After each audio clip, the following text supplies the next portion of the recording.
Em 2013, tivemos o lançamento do filme Homem de Aço, um filme que reapresentaria o Superman para o público e que seria o primeiro capítulo do então universo cinematográfico da DC. Filme divertido, tenho muito que falar sobre ele, mas não é o caso agora. O caso é que várias pessoas estavam animadas para esse novo universo da DC, até que em 2016 tivemos os polêmicos Batman vs Superman e o Esquadrão Suicida. Foi uma guerra fria, teve gente que defendeu esses filmes com a vida, teve gente que odiou, mas o caso é que o universo cinematográfico da DC mal tinha nascido e já estava em crise. E para piorar, tinha vários filmes na pré-produção sem saber se iam levar em consideração o universo ou se iam seguir como produções independentes. E um desses filmes foi Coringa, um filme que supostamente ia contar a história do palhaço do crime que vimos no filme do Esquadrão Suicida e que, pelo amor de Deus, não dá. O cara parece um Zé Droguinha. Eu não sei quanto a vocês, mas pessoalmente eu não gostei nem um pouco desse Coringa do Esquadrão Suicida. Mó vergonha alheia, sei lá, não desceu. E o personagem do Coringa tem muito potencial, principalmente depois de ver o que fizeram com o personagem na trilogia do Batman do Nolan. Acabou que chutaram pra longe essa coisa do filme estar conectado com o universo cinematográfico da DC e começaram a desenvolver um filme solo em seu próprio universo. Ok, quando eu soube disso eu fiquei curioso pra saber o que ia sair disso, e aí começou a surgir as imagens vazadas dos sets de gravação, revelando que a história ia se passar no começo da década de 80, ia ter uma pegada mais realista, e aí revelaram um teaser que era um teste de câmera com a música Laughing do The Guess Who, mostrando o Joaquin Phoenix como Coringa. Pessoalmente, eu amei esse design do Coringa, me pareceu uma mistura do Coringa do Tim Burton com o Coringa do Nolan, e as novas cores das roupas davam uma grande diferença que o destacava dos demais, apesar dele ter ficado parecido com Ronald McDonald ou com Agostinho Carrara. Mas isso é bom! Meu Deus do céu! Isso... E aí tivemos o trailer que me pegou muito, sério, só o trailer mexeu demais comigo. Vemos que o Coringa era um cara comum, todo brincalhão, que sofreu um bullying pesado nas ruas, e isso me lembrou uns episódios ruins que eu vivenciei na minha infância. Então assim, o filme nem tinha chegado e já tinha me dado uns gatilhos. Pelo trailer, eu jurava que o filme era sobre a pessoa que se tornaria o Coringa, se cansando de toda a opressão que a sociedade desceu nele, e aí ele começa esse movimento dos palhaços. E aí fica a grande dúvida, esse movimento era em busca de mudanças positivas ou era só caos? Mas acabou que o filme não tinha nada a ver com o que eu tinha imaginado. Na real, o filme me deu muito mais gatilhos do que o trailer. Aí vamos lá, eu tava de viagem a trabalho em São Paulo e uma amiga minha mandou: "Ei, bora assistir o Coringão." Aí eu: "Ok, partiu." Tá, mas por que eu tô pontuando que eu assisti esse filme em São Paulo? Porque o filme começa mostrando a cidade de Gotham e eu não consigo mais separar as duas coisas. Pra mim, o filme do Coringa se passa em São Paulo. E realmente o Coringa tem bem cara de paulista. Enfim, o filme começa com esse maluco chamado Arthur, que tem um emprego de palhaço e ele tá lá tomando porrada e em seguida ele tá desabafando com a terapeuta perguntando se ela pode aumentar a dosagem dos remédios dele. Caralho! Tudo isso em menos de 10 minutos de filme. E esse lance dos remédios foi um gatilhaço pra mim, porque em 2019, por conta de alguns problemas pessoais, eu precisei tomar alguns remédios e fazer um acompanhamento terapêutico. E meu Deus, como essa cena ilustra bem essa época. Uma coisa interessante é que essa terapeuta pergunta se ele ainda tá escrevendo no seu diário, e o diário dele é todo macabro, escrito com letras carrancudas, cheio de rabiscos e recorte colagem. E isso me lembrou que o ator Heath Ledger, quando ele interpretou o Coringa do Cavaleiro das Trevas, durante o laboratório que ele fez pra entrar no personagem, ele também escreveu em um diário macabro tipo esse. Me pergunto se isso foi uma referência. Seguindo, pra piorar, a icônica risada do Coringa nessa versão do personagem é causada por conta de um transtorno neurológico. A cena dele mostrando um cartão explicando sua condição pra uma passageira do ônibus me quebrou o coração e me fez pensar, cara, que vida difícil, pra não dizer merda, esse maluco deve ter. A gente aprende também que ele não é uma má pessoa. Eu nem acho que ele é um cara comum. Ele me passa muito uma vibe de uma criança adulta. Sei lá, ele me parece tipo o Bob Esponja fudido. O que só deixa as coisas mais tristes, porque o cara só toma porrada e ele tá lá sorrindo. Ele é todo carinhoso com a mãe, sonha em conhecer e ser respeitado pelo seu ídolo, que é um apresentador de TV chamado Murray. Mas como eu disse, a vida dele é só porrada atrás de porrada. Aí depois das porradas que ele tomou no começo começo do filme, um amigo do trabalho dá uma pistola pra ele se defender e até o Arthur tenta falar pro maluco: maluco, eu sou maluco. Aí o maluco responde: ah, depois tu me paga. Falando sério, o maluco entrega a arma e depois fala: depois a gente acerta, afinal, você sempre foi meu garoto. Cara, se eu tiver entendido isso certo, até com isso ele sofre? Bem, ele fica com a arma pra se defender, só que acidentalmente ele deixa ela cair durante um trampo que ele tava fazendo num hospital infantil. Aí fudeu, ele é demitido, fica mais deprimido e puto do que já tava, e na hora de pegar o metrozão pra ir pra casa, uns playboy decidem fazer aquele bullying com ele só de curtição, e durante a sentação de porrada, o Arthur fica de saco cheio dessa merda e começa a sentar o dedo nos playba. E depois disso ele faz o que qualquer pessoa sensata faria: corre para um banheiro para fazer poses para divulgação da gravação do seu próximo DVD. Quem sou eu para julgar? No dia seguinte, ele tá em casa de boa com sua mãe, que sempre cuidou bem dele e tal, porém, a TV começa a divulgar o assassinato dos playba e o principal suspeito é um palhaço. Ouviu? Você que tá assistindo pode ser um suspeito. No meio da notícia do assassinato, Thomas Wayne, vulgo o pai do Batman, diz que tá inconformado com a situação que se encontra Gotham e decide se candidatar a prefeito para resolver os caô tudo, apesar do repórter falar que há um crescente sentimento anti-ricos na cidade. Como eu disse, esse filme se passa em São Paulo. Na cena seguinte, o Arthur tem mais uma sessão com sua terapeuta e ele fala, sem mencionar o assassinato dos playba, que finalmente tá sentindo como se os outros percebessem que ele existe. E logo em seguida, a terapeuta fala que vão fechar o consultório porque estão cortando gastos da cidade e serviços sociais fazem parte desses cortes. Aí o Arthur, com aquela cara de Bob Esponja fudido, pergunta: ué, como é que eu vou conseguir meus remédios? Aí a terapeuta fala: SUS. Caô, não tem isso nos Estados Unidos, então, se fudeu. Nesse momento que o Arthur começa a tomar gosto de estar sendo percebido pelo mundo, principalmente depois de ver uma galera usando máscara de palhaço como forma de se mostrar indignada com a forma de como são tratados, eu achei que o Arthur ia começar uma espécie de movimento de pessoas indignadas para espalhar o caos pela cidade, resultando no então nascimento do palhaço do crime, mas não é exatamente isso que acontece. Claro que ele acaba se tornando uma faísca que iniciou um incêndio, sabe? Indiretamente incentivou essas manifestações de acontecerem, mas ele não é um gênio organizador das massas contra o sistema. Vamos lá, segue a história. Ele descobre umas cartas que sua mãe escrevia para o Thomas Wayne e nelas ela fala que o Arthur é seu filho e que eles precisam de ajuda.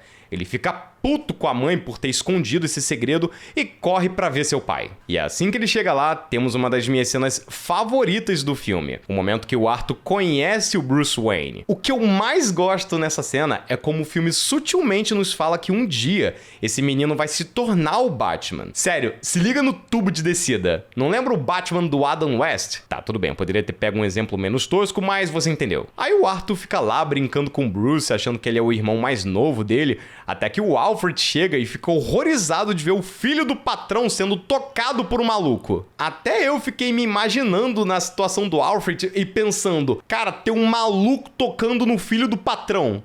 Eu tô muito despedido. Vou pegar a espingarda. O Alfred explica que a mãe do Arthur é maluca e que o Thomas não é seu pai. E aí o Arthur fica puto porque ele xingou a mãe, xingar a mãe é foda e vai embora. Mas ele não desistiu de falar com o Thomas. Durante uma exibição de Tempos Modernos do Chaplin, o que é interessante o Thomas estar assistindo esse filme porque o filme trabalha toda essa coisa de manifestações sociais e esse filme meio que critica a Revolução Industrial. Tem até uma cena do Chaplin no meio de uma manifestação e aí tem até a polícia detendo ele falando: ah, então tu que é o líder sindicalista dessa porra. Enfim, aí o Thomas tá lá e o Arthur se infiltra na sessão pra se encontrar com o Thomas que tá assistindo o filmão. E aí na hora que o Thomas vai no banheiro dar aquele mijadão da alegria, o Arthur cola junto pra dar aquela balançada.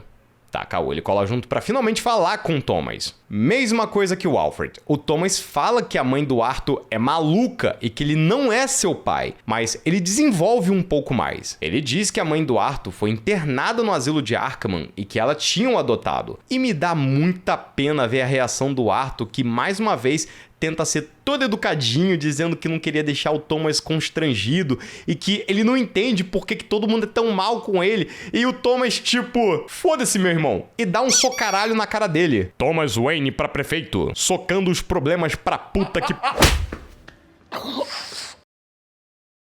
No dia seguinte, ele vai conferir essa história no asilo de Arkham, ou Hospital Estadual de Arkham, o que você achar melhor. E olha, É o Bernie do Monsterverse. Que isso, seu emprego irregular quando você não tá na internet conspirando sobre monstros gigantes? Depois de gentilmente pegar os documentos da mãe, ele descobre que realmente o Thomas estava falando sério. A mãe dele é maluca. E essa cena é pesadíssima porque aprendemos que não só a mãe, mas como o Arthur foi cruelmente abusado pelo namorado da mãe e que talvez isso tenha resultado até mesmo na atual condição dele. Eu genuinamente me senti muito mal pelo Arthur nessa hora. E eu também fiquei pensando assim, vai tomar no cu Thomas Wayne. É explicado que a mãe do Arthur trabalhou pro Thomas Wayne e eu sei que não é obrigação dele, mas sabendo que a mãe era maluca, bem que ele podia ter adotado o Arthur ou só ter tirado ele da mãe maluca e ter colocado em outro lugar. Ter arrumado outra família pra ele ou ter colocado ele, sei lá, ter colocado ele de volta pra adoção. Mas não, foda-se o Arthur e porrada na tua cara.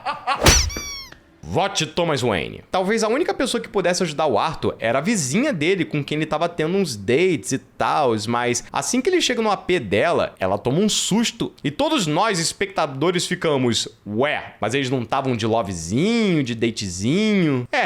Pois é, tá aí outra coisa que eu achei perversamente genial no filme. Ao longo do filme, vemos que os momentos mais felizes do Arthur são dele com essa menina, mas todos esses momentos eram delírios. A vida do cara é tão fodida que a mente dele criou uma realidade para ele extrair uns trocados de felicidade. Cara, é aí que o Arthur começa a coringar. O cara escangalhou, ele tacou o foda-se. Primeiro, ele mata sua mãe sufocando ela. Depois, o Murray, que é seu ídolo, convida ele para ir no seu programa porque ele mostrou um clipe dele indo muito mal no stand-up e ele queria se aproveitar disso, tirar mais uns pontos de ibope. E aí o Arthur decide que foda-se, minha vida tá uma merda, eu vou me matar ao vivão. E aí, enquanto ele tá lá se maquiando pra ir pro programa, dois palhaços que trabalhavam com ele vão visitá-lo pra ver se tá tudo bem, porque a mãe dele morreu. E um desses palhaços é o maluco que deu a arma pra ele, então ele queria alinhar as histórias pra não levantar suspeitas, só que lembre-se,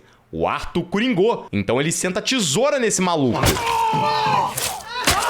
Cara, eu sei que tem muito filme violento por aí, mas essa cena do Arthur socando a cabeça do maluco na parede foi tão pesada pra mim, eu genuinamente fiquei horrorizado. Eu não sei explicar, eu quase podia sentir as pancadas na parede. Eu lembro que na sessão que eu fui, mesmo que logo em seguida tenha a cena engraçadinha porque o outro palhaço tem nanismo e ele não consegue abrir a porta, eu não consegui rir.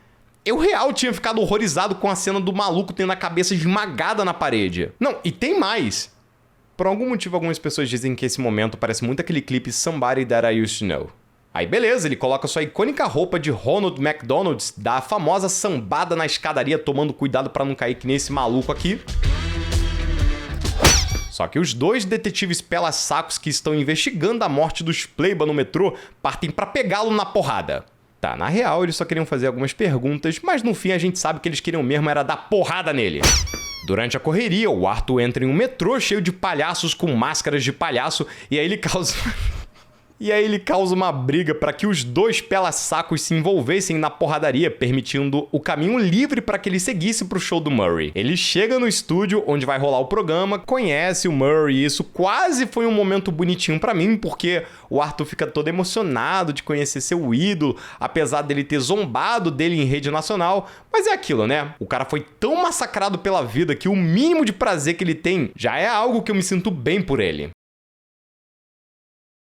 Nesse momento, é interessante que aprendemos que o nome Joker dessa versão do personagem foi criado pelo Murray enquanto ele sacaneava o stand-up do Arthur. E aí o Arthur, que não é burro, só miserável, pergunta pro Murray se ele pode apresentá-lo como Joker. E ele fala...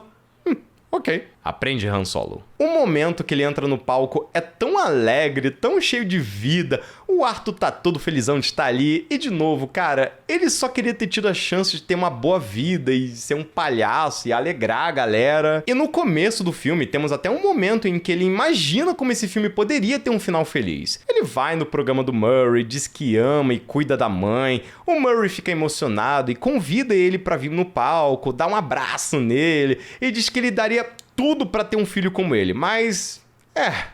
Não é isso que acontece na realidade. Na realidade, o Arthur, que tinha a intenção de se matar ao vivo no programa depois de uma piada de toque-toque, acaba desabafando sobre o quanto tóxico tem se tornado o Twitter, digo, a sociedade, e acaba admitindo que matou os Playboy no metrô. Todos ficam chocados com a revelação e o Arthur segue o desabafo, basicamente dizendo que sempre foi massacrado a vida toda, que ninguém liga pra ele e que pessoas como Thomas Wayne são privilegiadas e que não fazem a menor ideia de como é viver com dificuldades e que todas as pessoas, mesmo com todas as dificuldades, devem se comportar sem surtar nem nada. Eu real já vi várias pessoas discutirem sobre esse discurso do Coringa, algumas dizendo que super concordam com ele e outras dizendo que ele é maluco, e eu real queria saber a opinião de vocês. Manda aí nos comentários qual é a sua opinião sobre esse discurso do Coringa. Bem, o Murray desconsidera completamente o desabafo do Arthur e diz que ele só tá inventando desculpa pra ter matado 3 Playboys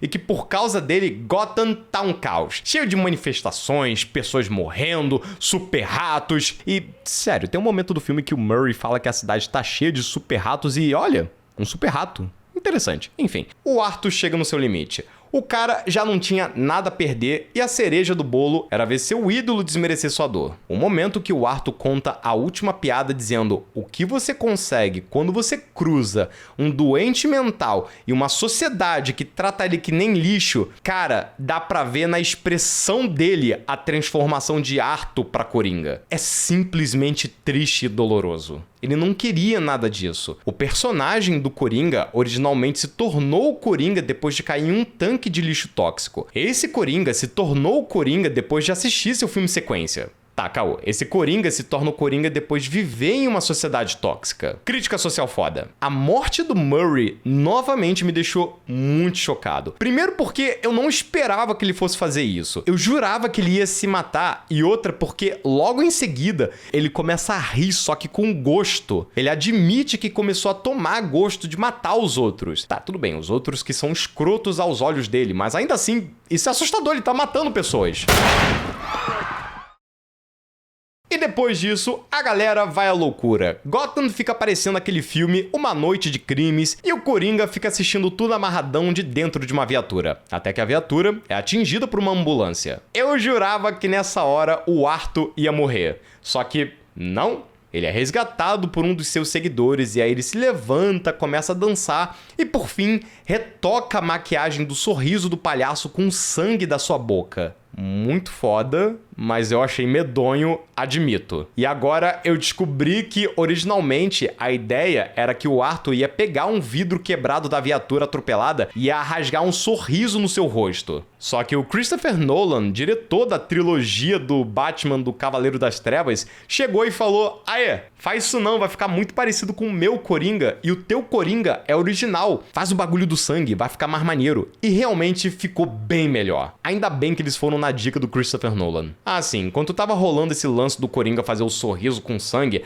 a família Wayne sai de um cinema e um dos seguidores do Coringa vai atrás deles pra assassiná-los. E aí rola aquele lance do cordão de pérolas da Marta arrebentar que eu nunca entendi o porquê disso ser tão icônico. Até o laboratório de Dexter, os amigos da justiça referenciaram isso. Enfim, o Bruce sobrevive, fica traumatizado com a situação e no dia seguinte, o Arthur, que tá preso e tá sendo atendido por uma nova terapeuta, fala que pensou numa piada. E aí a terapeuta manda: ué, conta aí. E aí o Arthur fala: tu não vai entender. E se você quer saber qual é a piada é que mesmo você nunca tendo visto um filme do Batman, tu sabe muito bem o que vai acontecer com esse moleque. Puta que pariu, tu sabe quantas vezes a gente teve que ver a origem do Batman no cinema? Ainda bem que o Arthur não tentou explicar. Ia ser um filme spin-off só pra isso. Aí ele mata a terapeuta só de curtição e começa a dançar That's Live.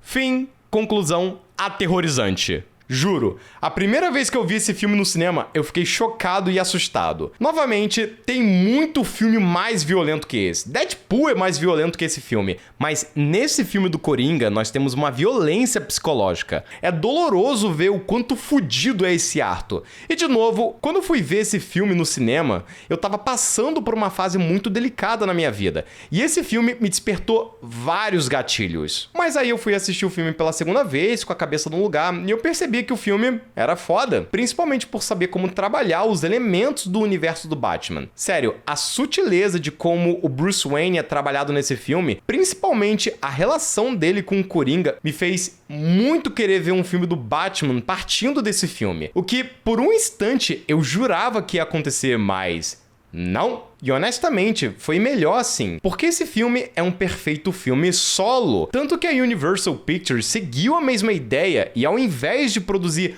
o Homem Invisível como parte de um universo cinematográfico dos monstros, vulgo falecido Dark Universe, decidiu torná-lo um filme solo também. E quem diria, deu certo pra caramba. O filme do Coringa tem uma história de começo, meio e fim. Não precisa de uma sequência. A graça dele é justamente o espectador assisti-lo e criar suas próprias ideias a partir de... porra! Quase deu tudo certo no final. Por fim, um último comentário sobre o personagem do Coringa em si que vemos no filme. É interessante fazer a comparação. O Coringa da série do Adam West é um palhaço. O do filme do Tim Burton é um gangsterzão tipo máfia. O do Christopher Nolan é um anarquista macabro. E o do Esquadrão Suicida é um Thug Life Zé Droguinha. E esse Coringão é maluco, um surtado que virou o Coringa porque foi sucumbido pela toxicidade da sociedade em que vive. Talvez até mesmo um alerta de que devemos revisar como lidamos com outras pessoas porque, quem sabe, não estamos colaborando para a criação de um novo Coringa. E é isso. Mas e você? O que você acha desse filme do Coringão? Você prefere esse título ou você prefere um dos títulos em espanhol? El Pichula, El Bromas, Guarson. Guarson? Tá, isso é brincadeira, esses não são os títulos em espanhol do filme. Qual o seu momento favorito desse filme? Tem alguma curiosidade que você queira compartilhar com a gente? E por falar em curiosidade, qual é a sua versão favorita do Coringa? Manda aí nos comentários e, como sempre, vamos trocar a famosa ideia. Título alternativo do filme do Coringa se ele fosse protagonizado por um usuário de Facebook. Coringola. Um garoto. Legal, agora vira e encosta na Mas parede. tudo bem. O que tá acontecendo? Porque eu fiz o que todos diziam que um garoto não faria. Eu fui pra cidade das coxas, eu derrotei o Cíclope. E eu nadei com Hasselhoff e eu trouxe a coroa de volta.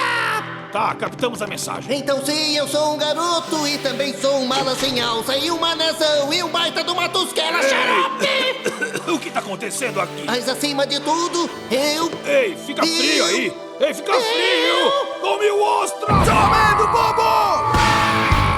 Qual é a graça? Imaginei que você perguntaria. É que eu pensei na tua mãe. Também pensei na tua tia. Só eu sei quem eu sou, Murray. Os outros apenas me imaginam. Mas que merda de frase, de onde você tirou isso? Vi no Facebook com uma foto minha.